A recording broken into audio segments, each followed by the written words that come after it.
H.O. Talk Show. I am H.O. Talk Show. Right. Sir Charles. Miss Max. In the booth in the building one more again. Back like we never left. Mm-hmm. Taking Seville to the world, bringing the world to Seville.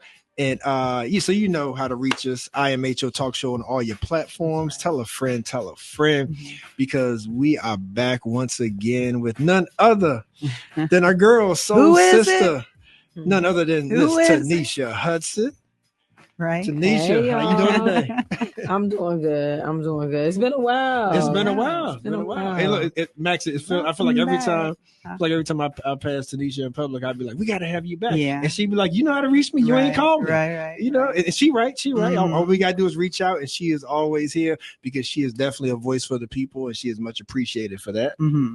Yes, thank you. Yes, indeed. So, man, I guess first things first, let's sort of catch up with you, because as always, when we have, intellect as yourself and such a wealth of knowledge when it comes to the history of Charlottesville, but staying in tune with everything that's going on in Charlottesville, we got to sort of touch all bases. But first and foremost, though, how are you? How are you feeling this day? I am well. You're glowing. Well, I do that anyway. But yeah, I'm well. I mean, life been good. I think every once in a while, as a Black woman, we do have to kind of take a step back. Mm-hmm. You know what I'm saying, and focus on ourselves. Mm-hmm. We neglect to do that a lot. Wouldn't you agree, Max? Mm-hmm. That we do neglect to put ourselves first. For sure. And I think sometimes you need that moment. I had to take that moment to clear my mind, to clean my plate and figure out what I wanted my next steps to be. And especially with this new administration coming in, right? Like, I've been working on the Martinsville 7 for a while, needed to raise money. And like, with the new administration coming in, like, it's going to be absolutely impossible to try to get that movie aired somewhere, once it's finished on any network, because he's pulling back and rolling back a lot of DEI. And so I had to take a step back to reset and realign some things and figure out what other direction I kind of wanted to go in. And it just so happened that during COVID, this started during COVID,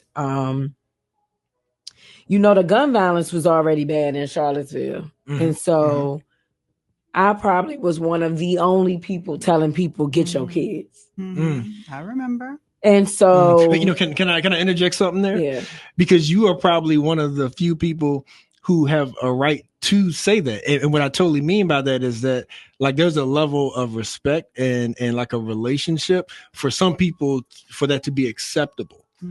You follow what I'm saying? And tell me if you disagree. Like, but I feel like there's a lot of, especially women in Black women in Charlottesville who know Tanesha and respect and appreciate Tanesha. If it comes from her, then it's like, I better listen. But you can't just be back on that, though? But you can't be anybody. All the time. Yeah. Listen, I would name call, but that's like snitching, and I don't do that. But I can remember someone specifically trying to say, well, what you think we out here doing? You think we don't care about the gun violence and don't care about this and don't care about that? I'm going to tell you one thing that I've learned in the past 6 years of watching this community. And one thing that you should always be afraid about is that when people like myself and Nakaya go idle and we're not talking, you should be worried. Because you should be worried. Because when we go idle and we're not keeping you in the know, who's going to do it? Who's going to do it? Who's really going to tell you what's going on from start to finish? Right. And you've seen a big step back once Nakaya left from being a mayor. She took a big step back. I'm sure she needed to break, just like I did. And I took a step back, right? And so when people like us go idle that keep the community in the know, you don't get the information from nowhere else. Well, and also I guess people like you and Nakaya also have to prepare and help shape the future, those that will fill your shoes. Yeah. I agree with that. And it's also why we tap y'all too. Because and the guy knows, and that's what I appreciate about both of y'all. Like, probably at least quarterly, at least like we got to get some kind of update. We'd be like, come on, we got to talk to you. We need something. but back to the question, you calling out the parents raising children who were out here doing criminal activity in Charlottesville. I saw some of your Facebook live streams, and a lot of what you said was true. But as a parent myself, and as a parent of boys, I also know generally you can raise kids as best as possible to do the right thing, and they may still go wayward, and it's not necessarily because of something that you're doing. I say that all the time, though. You can Mhm. tell your kids to go right, and they're gonna go left every time. The difference, though, and I love when people push back and say that, because the difference now versus back when we probably were coming up is they know that they doing it, still allowing them to be in their home, still giving them a place to stay, still sheltering them, and still basically what's the term I want to use? What my mama used to say. Condoning. Yes. Condoning what they do. Right. If it was us back then, hey, we had to figure out how to survive and where we was going to live. So yes, I got a lot of pushback from a lot of people, but now it's a common term, right? Now it's, y'all need to get y'all kids. I've been told y'all to get y'all kids before it got this bad. I've been told the community, if we don't do something, it's going to get worse. And generationally too.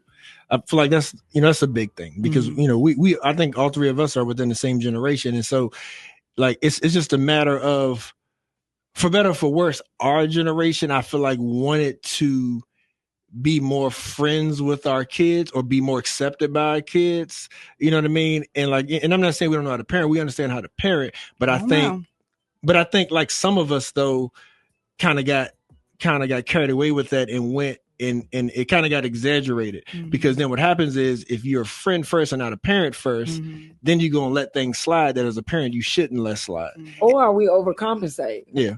Because what we didn't have as children, I know I'm guilty of this with my own kids. What I didn't get as a child, I made sure my kids got more, like, if not a little bit more, a hell of a lot more, right? You know what I'm saying? So sometimes I feel like we do be overcompensating some traumas, because I didn't have my dad. One of my kids, he don't really have his dad the way he want to have his dad in his life. And so we sometimes will try to fill that void by overcompensating. And instead of us really just having conversations. And I think one of the reasons why a lot of these kids out here are lost, I know some of these kids, I know some of their parents, I know a lot about what they're going through. Just from, growing up with a lot of these people. And it's hard to be a kid and you see your daddy on one side of town raising a family. And then you over here with just your mama and you don't have no male presence in your life. And so you're lacking love. Most of these young boys, if we line them up, I promise you, they lacking love somewhere. Yeah. Well, I can tell you also from just mentoring and stuff, it's like we can go into a school and teachers would be scared, literally scared of some of the kids. But then I noticed that when somebody like myself or another Black man who they may respect or feel or is approaching them in a stern manner, but it's a loving manner, right? Because it's like, yo, like, better. You know better. You know what I mean? And like it's like, oh, and especially a lot of our young boys, they want that. They may not have it at home, but they want that. And when I heard you say overcompensate, that's the first thing that came to my mind. I'm like, me being the only Black male in this room right now, I'm sitting here thinking, I'm like, yeah, because look at how many of us aren't handling our business, right? And so the mom has to overcompensate. Right. Now on the flip side as well, you have some brothers who maybe things didn't work out with the mom and they want to be involved, but maybe she won't let him be involved. She too bitter. You know what I mean? So you got that side. It's multiple situations that we can spin with it, right? Like, I don't want to take away from some men get the bad end of the stick too. I just think universal, and we was talking about this before the mics cut on, and you can say what John Hope Bryant said, but I just think universal, from like, we have a universal issue that in the Black community, when me and Max was talking about, we just don't have great examples of love. Like, we just don't. And then even when a black man say he love his mama did something that he taking out on the black women he dating. Or he just really don't even date black women because the trauma that came from the black women that he loved the most. Definitely. Sared and I was talking earlier today, and I was like, what you think missing? And then it clicked. We both, we literally like in unison was about to say like, yeah, today grandmamas ain't like the grandmamas we had. Right. We don't have the same grandmothers. You know, if you really got to think back to your childhood and you be like, man, who loved me more? Like, it's your grandma. She was the first person you went to when you got in trouble. She was the first person. She was the mediator when you didn't get along with your parents or like you was beefing with your mama. It was the grandmother that stepped in. But today's grandmothers don't want to be grandmothers. They want to live their life. Well, and different. And they, hold on. And they kind of deserve to. Like, if I raise mine, then it's not my job to also raise yours, even though I recognize there's a lot of them out there that are doing that job. But I think before we move past this point, I also want to point out that I think that some parents also give their kids too much rope just because they don't think they'll go too far. You know, it won't get that bad. We'll be able to reel it back in.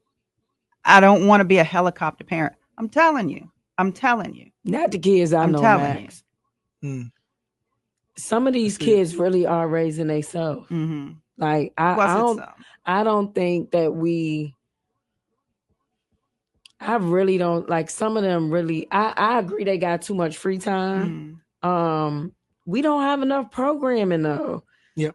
Somebody called me today and said one of the little boys that was involved in one of the incidents, she said he kept asking me for a job. Okay. And she said I felt bad because I couldn't afford to pay him even if I wanted to. And so it's not that they haven't had that cry for help because maybe they did. Maybe they was just a little bit younger asking for it, right? But they had that cry for help and they were let down. Right. And it's like, it's 50 positions open in the city. Why we can't make those jobs for the youth? They got a work release program. Why they can't get out of school at 2:00 and work till 6 or work till 8 at the rec centers? Why we can't revamp parks and recs and offer the youth to be the camp counselors and offer a space for the kids to go to? Yeah. Why are we not, to be a healed city and to be a happy city? We need to be investing in the people in the city. Yeah. And I was having that conversation recently as well with some of the local officials is, applying that pressure even to developers, because again, when we were coming up, like I can rattle off a bunch of places we had to go. Like where we hung out, where we could have fun, where we had alternatives other than being on the street, right? And that's part of it. But then the other piece as well is just the whole like community aspect of letting it, like us acting like a village again, right? Right. And making it okay for, if I know that you got my best interest at hand or my kids' interest at hand, whether you be a school official or wherever, then it's like, it's okay for you to correct my child.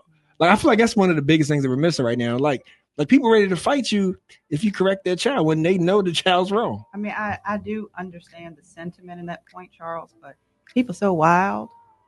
People so wild. You can't just trust anybody to correct your child and then to correct them properly. Well, and are we the best examples for these kids? We're not. And that's the other thing I was going to bring it back to when you were talking about love being the answer to all of this. I feel like I've said this before on the show. But like, that's a tall order, because we got to figure out or define what love is.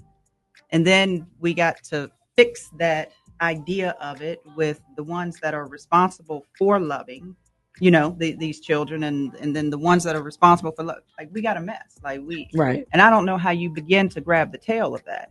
Yeah. If you look at, the stories about 3 of the cities that's had some of the highest crime rates recently, Birmingham, Chicago, Baltimore, all of their crime rates have dropped. And the one thing in common that all those mayors say, which are all Black men, they say that it's all about having like options and opportunities, right? It's about 24/7. You have some sort of resource. You have somewhere to go besides the street. But let me ask you this, and I want y'all to think about this for 1 second, and everybody on the radio that's listening to this.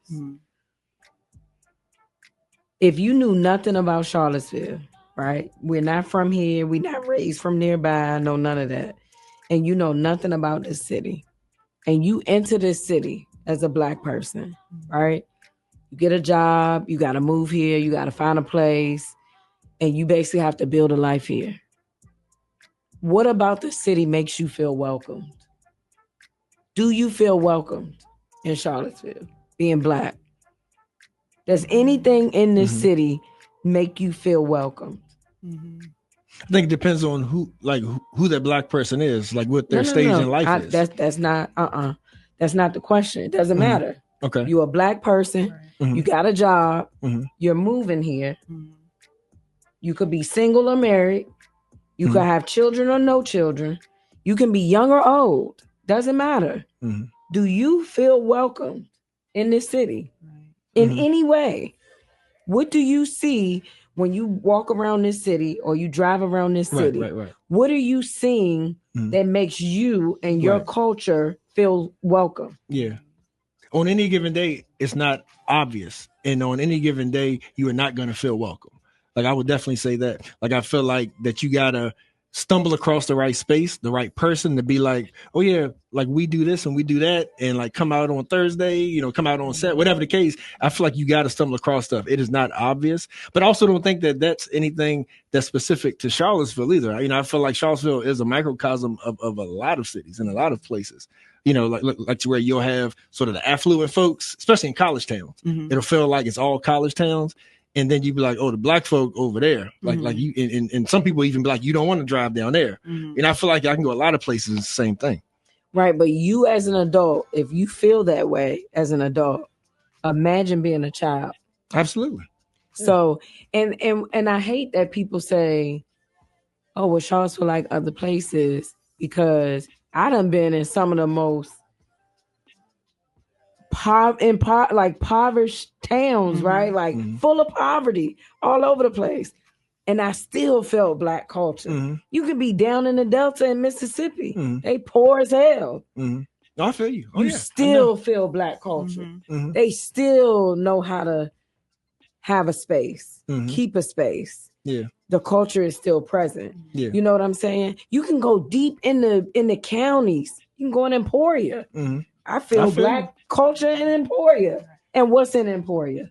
Like, not talking bad on Emporia, because there's a lot of Black teachers I feel you. that were breeded from Emporia and from the university that used to be there. You know what I'm saying? But think about the mere fact that cultural wise, like, we have nothing as adults to make us feel welcome in a city that we have to work, struggle, and like we literally like give blood, sweat, and tears to a place that in return doesn't even respect us. Yeah. And I don't think we think that deep about it enough to be like, I mean, I wonder why the kids out here like that. But as an adult, that's a reality. So I'm sure some people are wondering then, whose responsibility is it to create a culture and environment where Black people, Black youth feel valued and that they have a place of their own? So a lot of people like to say it's on us, but how is it on us when we don't have the access to equity? And this also goes back to what you alluded to earlier, the message from John Hope Bryant of it's like, yeah, we all know that we should support each other. We should love each other, right? Like we should root for each other. But how can we be expected to do that when we don't know how to do it for ourselves, right? Like so many of us are so broken, right? To where we're being told, like, like we need group economics, we need togetherness, we need unity. But it's like, first you got to be whole. You got to be. It's kind of like a family and a marriage, right? It's like so many relationships fall apart because you got two broken people trying to create something, and it's like Trauma bonding. you trauma bond. Exactly.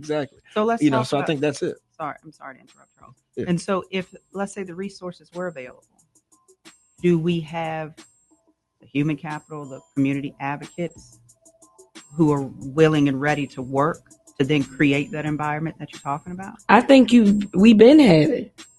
Even the generations before us had it and still didn't have access. The only reason I asked, I'll go back to just the, not an analogy, but something you referenced earlier when you talked about when you and Nakia step back, no one steps forward. They don't get the same information. So it does make me wonder if it was available to us. And that's not me saying that I'm not in support of the idea. It's just saying that if it is available to us, would we take that step? Right, but everybody plays a different role, right? Yes, like we may be the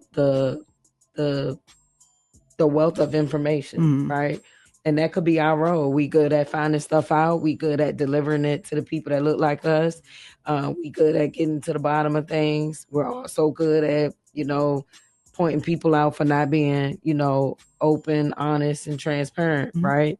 We also big on accountability. That ain't everybody's job, right? So I think we all have to figure out where do we fit in. Charles might be good with mentoring. You could be a process person. Like you could be the on the admin side of things. You good with paperwork. I might lose it. You know what I'm saying?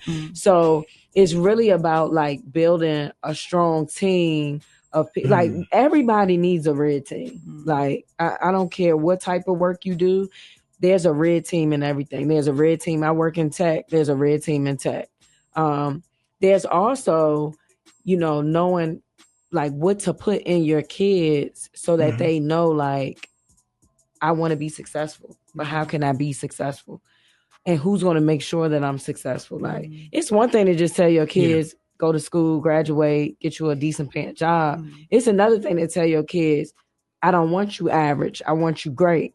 And I don't want you making all these student loans for yourself. So get a career that if you do got student loans, you're going to make way more money than, right.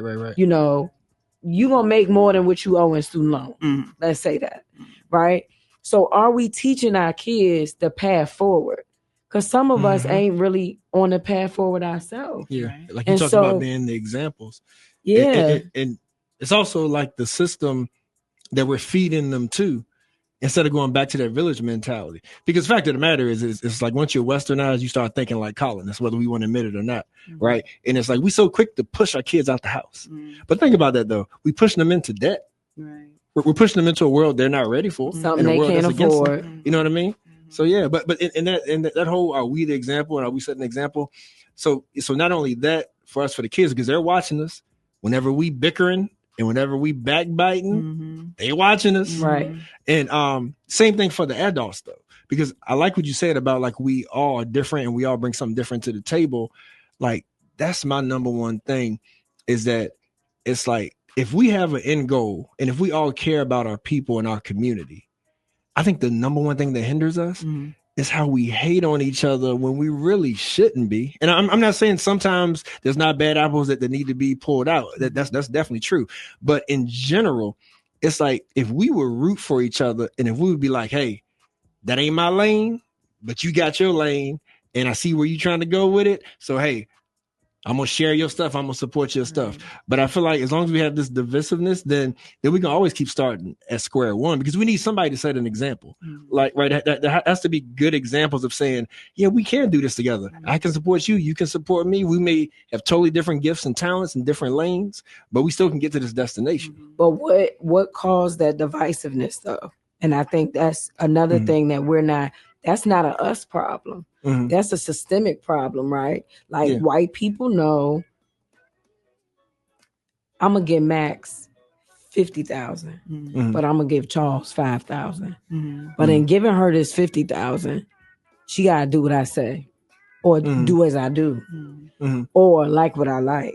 If I gotta compromise my integrity for your money, I don't want it. Right, I feel you know that. what I'm saying? I feel you there. And I think it's too many of us out here that just be chasing a coin. Yeah. And it ain't really about the work. Yeah. Let's be real. Because if it was about the work, we would be in a much better place today than we were, before. Yeah. And oftentimes I sit back and think, and Max knows this because she was down City Hall. We had a black city manager, black mayor, black police chief, black director of transportation. We was black downtown. And in a room full of blackness, nobody got along.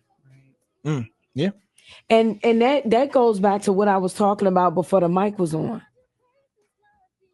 Sometimes we ain't had real examples, right? That we trauma bonding out here, and we all raised with some level of trauma, that we got so much trauma around us that we be thinking that trauma is a version of like tough love, not realizing that ain't even love at all. Yeah. And you got men in positions of power that treat women any kind of way. I work in the government. I deal with it all the time. But I'm a strong girl, so I'm a strong woman, but I'm a strong one, so I can speak up for myself. But somebody else, they ain't gonna be Tanesha. Yeah. They gonna let them have their way. Like men be in positions and they want to be real narcissistic. But women, we can be narcissistic too. We can swap sides with the men sometimes as well. You know what I'm saying? And I just be thinking that when we had all of that, we ain't appreciate it. And then once it was gone and everybody wiped away, and now we see they back to business as usual. Yeah. They don't got to answer the phone for you. They don't got to return your emails. I wrote them about Unity Day. They never even wrote me back. Like they don't give a damn. You know what I'm saying? But then when we had the people in the place that was like, I'm going to be responsive. I'm going to write you back. Whether I got an answer or not, I'm going to show you love. Nobody respected it. And that's the tricks of the devil too, because like to cause that divisiveness, and then we have misdirected anger. Because because fact is, and I was reading an article the other day where it was talking about how like life expectancy and just the well-being of Black people in general, and how it's a misconception that it's about if you exercise and you eat and whatnot. People forget about just the stress, like just the stress from like just the structural and systematic stress. You know what I mean? It's like that affects Black people more than anything. And so to that point is that it's like we are. Like our anger a lot of times is misdirected, because to your point, let's say Mac got 25,000, I got 5,000.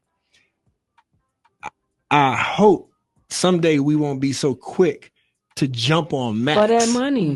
But follow what I'm saying though, to jump on Max without even giving her the opportunity to be like, yo, I realize you only got 5, bro, but I see what you're doing and I'm gonna partner with you to still get your stuff done. But sometimes we won't even give Max the opportunity to even be like, I'm gonna use my 25 with the people that only got 5. Right. But, hey, listen. So just to switch gears a little bit, I'm doing a community. We gotta talk about your stuff. Yeah, I'm doing a community block party Sunday, August the 10th, starting at 3. From 3 to 5, it's going to be people can come down and apply for resources they need. There'll be somebody there, there to talk about Narcan. Hey, we need that in the community. Yes. People are dying. Yes. Okay. There'll be somebody from social service if you want to sign up for SNAP, Medicaid, anything, TANF, diversion, whatever. Somebody be there from social services. John Sales is going to have somebody there from CRHA if you need to sign up for housing. So, and even though it's still going to be fun, it's going to be music, it's going to be fun, it's going to, still be a good time from 3 to 5. We still want to provide resources to people. Now, it's not what I initially wanted to do. Everybody know me. I love doing something big, major, and showing the talents of Charlottesville. But the grant that I received, shout out to CACF, the money came so late, it was too late to try to plan for something like that. So instead, I said, you know what? People going to go to the game. Why not it's right before school start. Why not just make everything in the park free? So everything is going to be free in the park.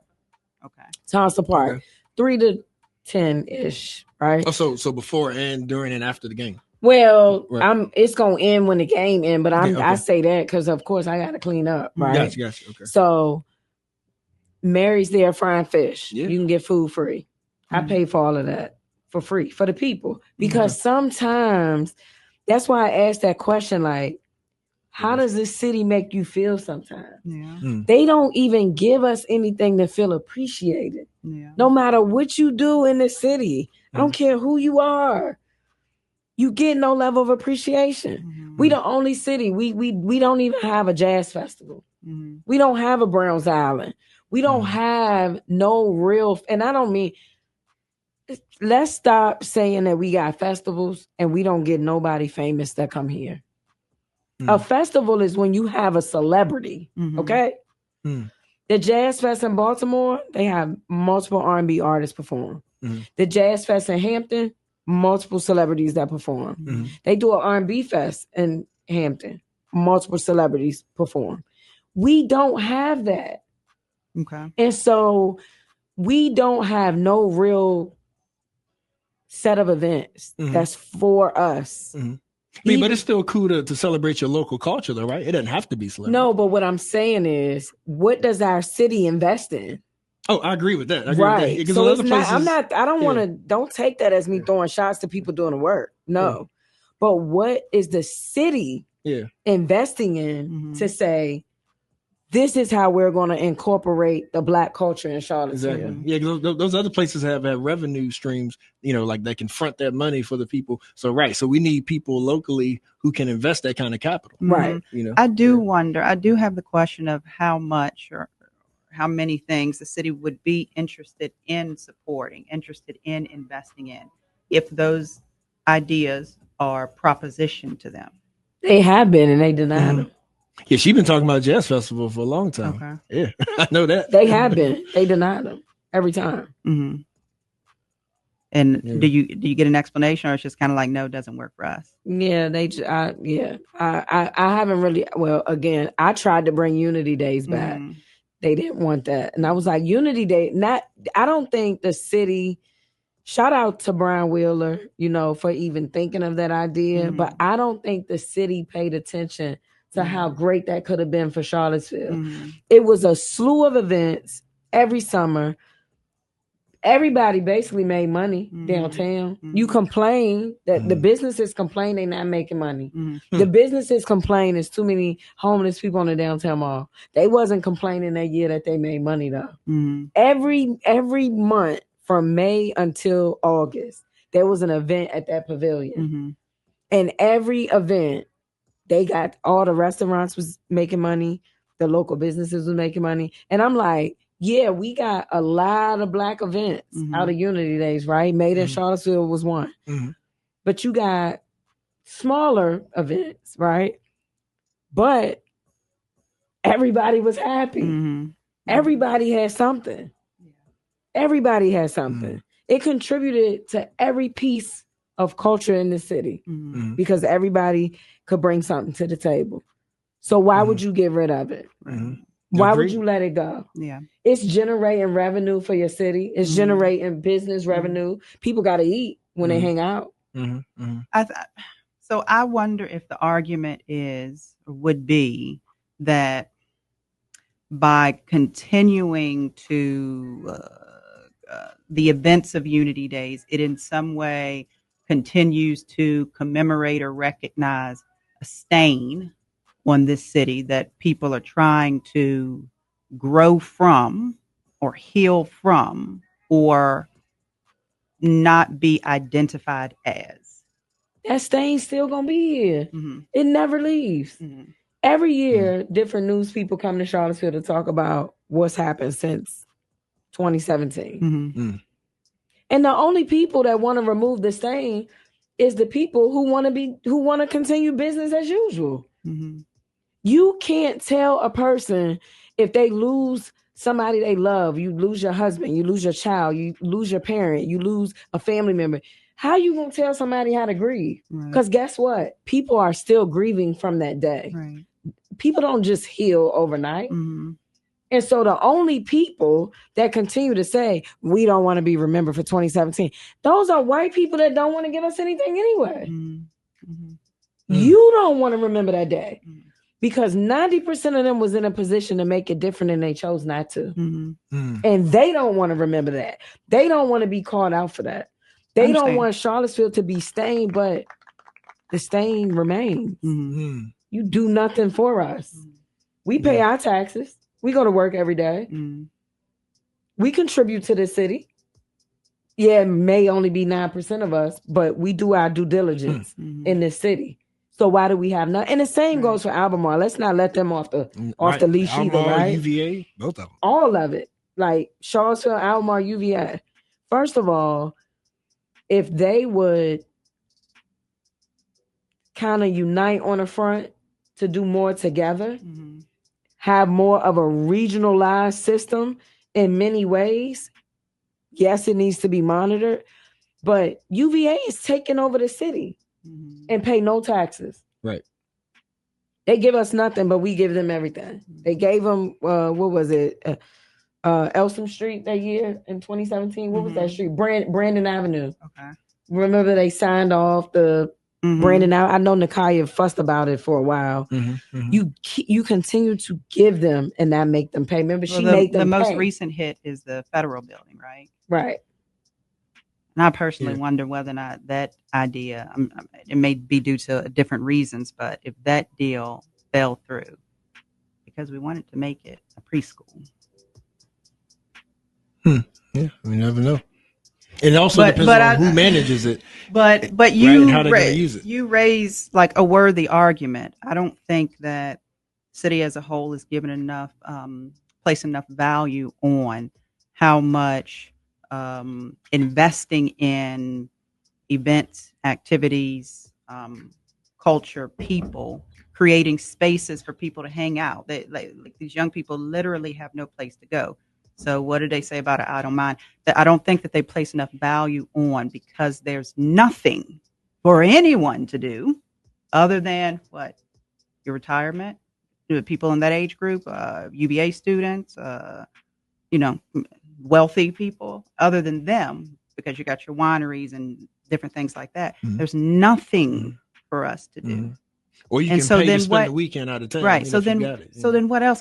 What do you get? That's what I'm saying. Like, I mean, it's 1 + 1, if you ask me. Yeah. So here's my question though, like how, and I know we got to wrap up here soon, but I don't think you mentioned your new nonprofit. I saw you make some mention of that helped organize these 2 events you got this weekend. But before we do that though, my last thing, Max, is like, why are we still sitting here with even the gifts and the talent and the know-how that even we have sitting right here in front of these microphones? In 2025, seeing that MAGA can still exist, right? But we're still asking the system, like that's what I hear us doing. We as Black people haven't been knocked down enough and literally killed enough to where that still ain't enough for us to unify and realize that we keep begging a system that's not meant for us. It's deeper than that though, Charles. And I think I just want to touch on what Max was saying when she was saying, like, they really don't give us nothing. Black people got to understand process, right? Absolutely. Process is very important. This is why science and math is the most strongest subjects in school, because you have to understand process. And I get very offended. I want to make myself clear, because I just had a conversation with somebody at the Tulsa League.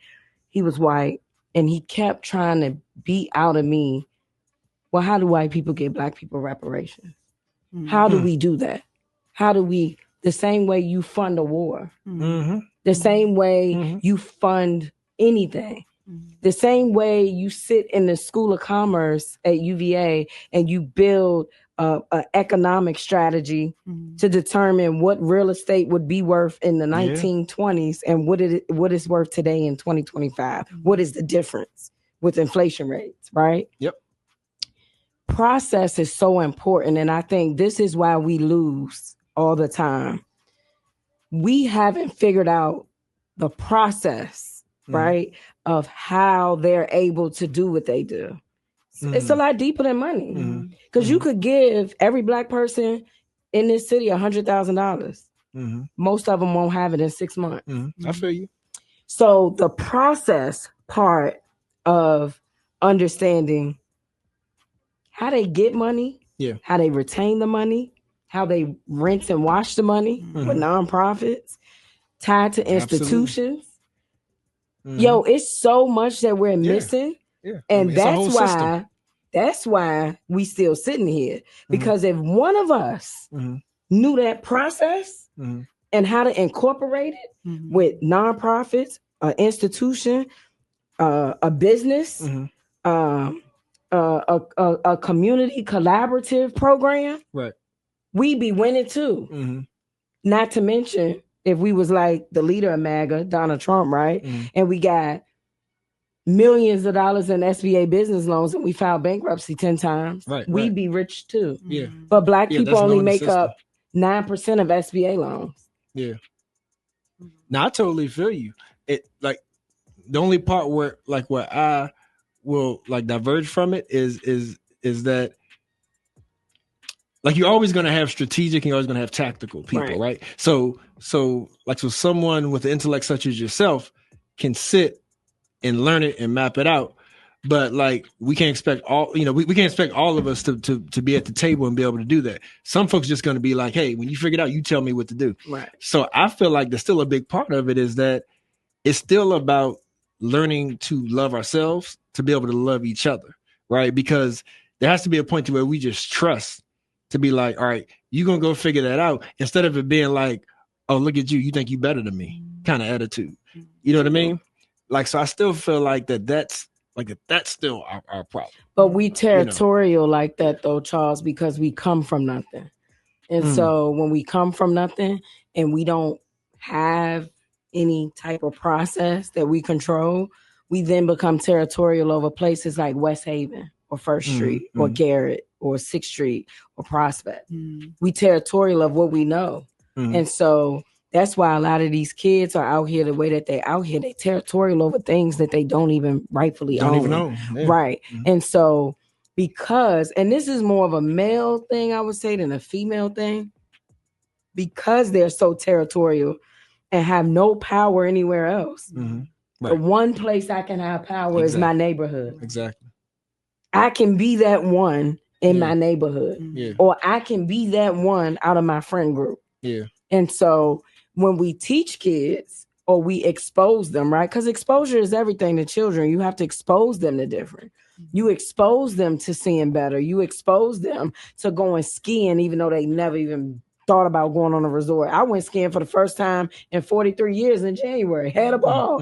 You can't tell me I don't belong in ski patrol in the movie, skiing. But when I realized that I was at a resort in Wisconsin, right outside of Chicago, I was in Elkhorn, Wisconsin, and I saw this ski resort, and it was all white people. And here come 3 bus loads from Chicago full of Black people. They didn't know how to take us. And so I'm like, you know what? Exposure is everything. Yeah. And so until we expose our children and ourselves, because a lot of us, like I said, it took me 43 years to go skiing. I did it lightly in the Poconos, but it won't no real snow out there. But until we expose them to different and they see different and they realize, man, it's a whole world beyond Charlottesville. We gonna keep kind of circling back. And not saying I don't want this episode to come off as that there's no hope, because I'm a firm believer in when you give Black people something. This is another reason why we're not successful when we do stuff around here, because too many of us, we base it on money. And we already know the average income for Black people in America is $54,000. Google it. It's around 54, 56 grand a year or less. For the average income for African Americans, somewhere around there. Let's say 60 to be safe, right? When you know that people are making that type of money with the level of rent and then the food insecurity that people, look, groceries is killing people right now. They just said on the news today, groceries are going up anywhere between 5 and 7%. It was just on a Today show today. Why are we asking our own people to spend money? Why? I can support you and ain't got to spend no money, because guess what? We should be taking the grant money that we can receive to make sure that we're making people feel wanted. And that may be one of the reasons why every time I do something, it's successful, because I feel like I want to take what I get and give back. And it should be free. I shouldn't be asking people to pay nothing. I know they struggling. I know the messages that I get on Facebook. You know the kids that you mentor and what they struggling with or their needs. And you know what you see just being in the city, sitting in these meetings, seeing people come and asking for stuff. Black people need this. Black people need that. We need. So why are we taking? Because the people we should be taking from shouldn't look like us. I feel you. Now I'm 100% with you. Like, so let me give an alternative point of view. Now, remember, I agree with what you said, but the alternative point of view, though, is that part of it, in some instances, could be having skin in the game as well, meaning that it never should fall on one person's lap. If we truly were like more communal and we truly were circulating our dollar within our community, then I wouldn't see that as such a bad thing. Because fact of the matter is, some of us can waste some money on a lot of stuff. But then as soon as we ask to put it towards something that's positive, then we're like, I ain't got it. So we do have that faction of us as well. So I agree with that to a certain extent, but nobody's going to tell me what I need to feel the joy that I need. You know what I'm saying? I'm not getting it here. And so I'm not going to sugarcoat it. Never been known to sugarcoat. It's not a moment, an event, or a thing that would bring me the joy that I would get by driving 2 hours up the road going to DC. It's a different type of joy. I can go to a place in DC and have a good time and really get the food I want. I'm not getting that food here. My Uncle Mel gone. I ain't had hamburger steak since Mel died. What? Seriously, I have not had hamburger steak since he died. And we wait too late to give people their flowers. Because if we truly wanted to circle our dollars and really be that, crutch for other people in the Black community, it's no reason why Uncle Mel was where he was, like working by himself. Killing himself in the last couple of years. He should still be with us. You know what I mean? And so yeah and no. It's like, I get what you're saying, but we don't know people's struggles either. And I think too often we're looking into people's lives thinking that we know what they really got, what they really making. And you don't know who money they wasting. It could be somebody else's money they wasting. I could have been the child of hers and saying, Ma, I need $30 to go wherever tonight or to do this tonight. And it ain't my money. And I think too often we misjudge and prejudge people when in reality, UVA ain't paying no money. Albemarle County ain't paying no money. Centera ain't paying no money. City of Charlottesville ain't paying no money. None of these jobs are paying enough money for people to sustain what it costs to be here. So not to sound corny, but I do want to point out when you talk about giving brings you joy, just your ministry, just your gift. The Bible talks about it, not to be corny at all, but that is a thing. And I think that, the world is full of people who their purpose is to give. That's where they receive their blessing. So I wanted to point that out. But then the other thing is that I can't agree with you as far as not taken from those who can't. But when our people get in a place where they can, I think in that scenario, then it would be okay. The other thing I worry about is the unintended consequences. Because if I teach you that you never need to give, I never need to require from you, and you never need to give, what does that teach in the long run? But if it's about joy, we talking about events, right? So I'm saying from an event space, there's enough money out here that we shouldn't be requiring people to pay. We should be applying for these grants and using those grants the way we need to use them so that it doesn't require people to pay. Gotcha. That's what I'm saying. Okay. We be quick to want to say, Max, I want $1,000 to do this event. And Max like, I got kids and I got a house. You know? Instead of utilizing what's out there for us to take and to grab to pay for the things that we want. Like it's out there. It's out there. We know it's out there. So why are we requiring anything of people when it's out there? Got you. So Tanesha, it's always a pleasure. But let me talk about my shoe dryer. Yeah, I was gonna say on the last note, let the folks know about this new organization that you've formed with my homie Sarad, I believe, and folks know what you got going on and how they can reach you. So the new organization I started is Stop the Violence 434. I got the idea from Stop the Violence 757. One of my Sorensen sisters, shout out to Clue Atkinson. She's on the Portsmouth School Board. She's a board member for Stop the Violence 757. It was started by Monica Atkins down in P-Town. Mm-hmm. Monica lost her son to gun violence, and she started this program to basically be a safe space for people who had lost kids to gun violence. The work that they do is the reason why I wanted to start one for Charlottesville, because we've been having a heck of a lot of gun violence. Yeah. Some people have lost their kids to gun violence. Over the years, I've known plenty of people to die from gun violence. But the work that they do is basically they're a safe space for mothers. They provide grief counseling to any mom or any guardian who have lost a child to gun violence, or any person. It could have been your husband, your sister, brother, whoever. They raise money to provide grief counseling. They raise money to provide programming for kids to keep them off the streets. Okay. Nice. So I'm doing a gala September 26th, Friday at Jefferson from 6 to 9.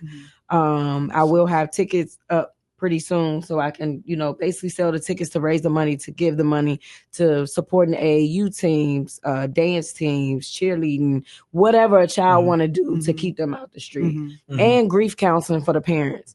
So that event is basically going to, I'm going to pick a couple families who, have suffered from losing someone to gun violence, and I'm going to honor them at that event. I'm going to launch the new nonprofit. I haven't got the full filing status yet, but I am in the process of getting that taken care of. And I have to ask, is that going to be in any kind of collaboration with like some of the groups that we have in town now, whether Peace in the Streets, Buck, Home to Hope, anything like that? Maybe in the future. Okay. Yes, because we all stand for something different. So how the talk runs in this town. Somebody was saying, but we do gun violence. I'm not doing gun violence. It has nothing to do with the gun violence. It has to do what comes after the gun violence. Gotcha. And, really being a space for the moms and the siblings and the children, right? And then being a space that we can do our best to like keep these kids in some type of programming that's positive. So that's in September. This coming weekend though, which this gonna air afterwards. Yeah, it'll be on the weekend. August 9th and 10th, we doing a shoe discount program at Legends, $20 off.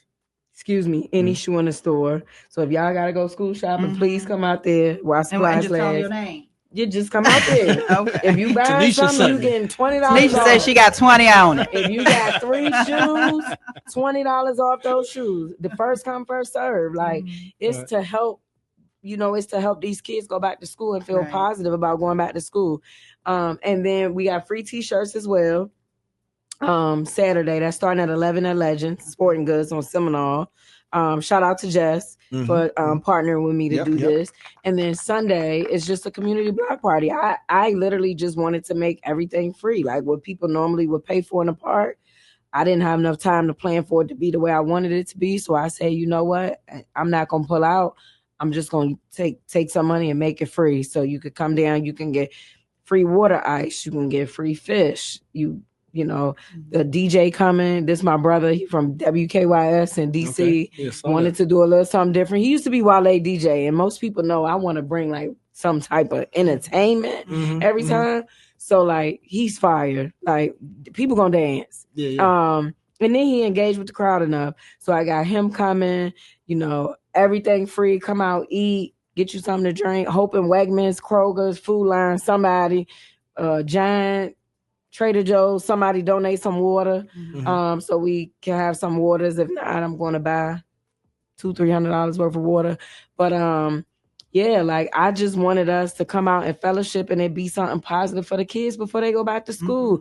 We really don't get to fellowship the way we need to, in the way we want to. Right. Not saying we don't, because we fellowship every Sunday at church, but I don't want to fellowship in church all the time. Sometimes I want a good little vibe with some good little music and some good basketball. The guys out there have been playing for years, whether it's been under the BCBA or the Tonsil League.